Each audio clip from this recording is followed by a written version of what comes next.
Some of these also helps me personally. Today we had the pleasure to host an event with EIMF and New Horizons. The event touched on agile leadership and also AI, two very important topics for today's professionals. Well, the number one thing that I always invite people to do is really to pause, calm down, reflect, and just tune in with yourself.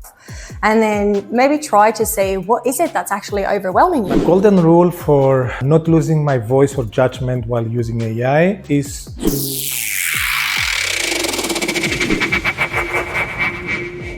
to... We had the pleasure to have with us a group of HR professionals, some compliance managers, some directors of organizations.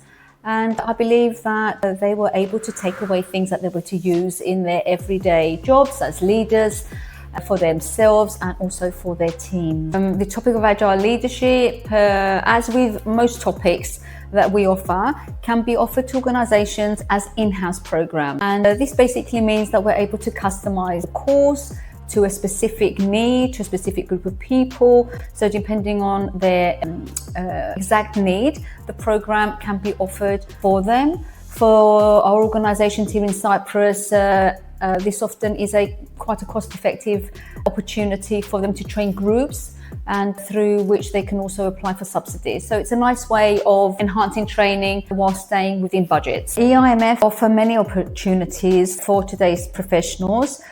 We have a strong specialization in the financial services sector. So this means that anybody who works within the sector, whether they be in financial organizations, in banks, whether they're lawyers, accountants, they can stay up to date, both via knowledge, because they need to do certain CPD requirements, because new rules and regulation have come about and they need to keep themselves up to date. In addition to the specialization for the financial services sector, we also offer across the board other topics like accounting, many of our soft skills that include things for managers, better communication, emotional intelligence, which are all topics that we see every day, how important they are for our teams and our organizations. So we have the correct culture and the correct motivation and happy people. Number one thing that I always invite people to do is really to pause, calm down, reflect, and just tune in with yourself. And then maybe try to say, what is it that's actually overwhelming you? Is it all the change? Is it potentially a person that is creating an emotion inside you that is coming up? But you cannot identify that when everything's happening around you and when you're constantly on the move. You really gotta pause, calm down, potentially take a couple of deep breaths. We're doing that all naturally all day long, but conscious deep breath, and that helps me personally to be very, very grounded. I have to fill up my own cup before I can help and support other people. It's like in the airplane. If the masks drop down, they always say put them on yourself first before you support anyone else. The self-leadership here that I am following is that I have non-negotiable times really for myself, that I have non-negotiable times for my family, for my friends, for my hobbies. And this is something that I always plan into my calendar, and it's a fixed slot in my calendar and it's non-negotiable. And this is how I fill my cup, so that at the same time, I can serve and thrive for others, for organizations, for individuals. But that doesn't work if I don't fill my own cup. So the non-negotiable really is that I take care of myself. And that can be in any way that works for you.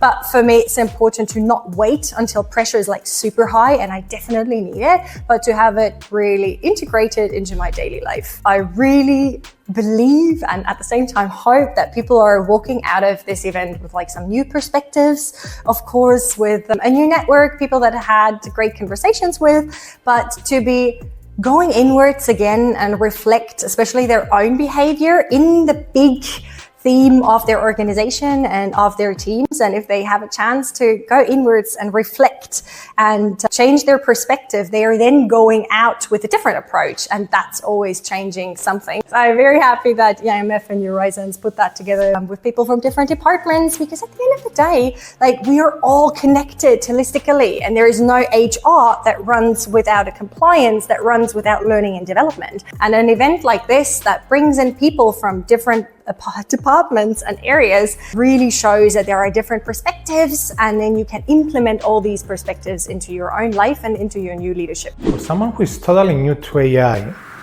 I would say the first thing they should do with a chatbot is start a conversation.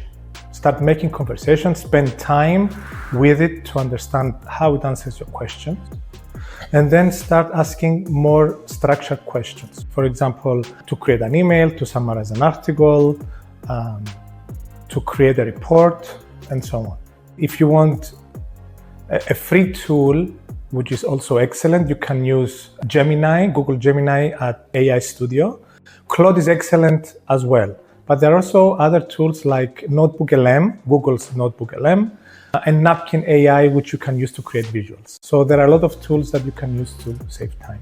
My golden rule for not losing my voice or judgment while using AI is to use my brain.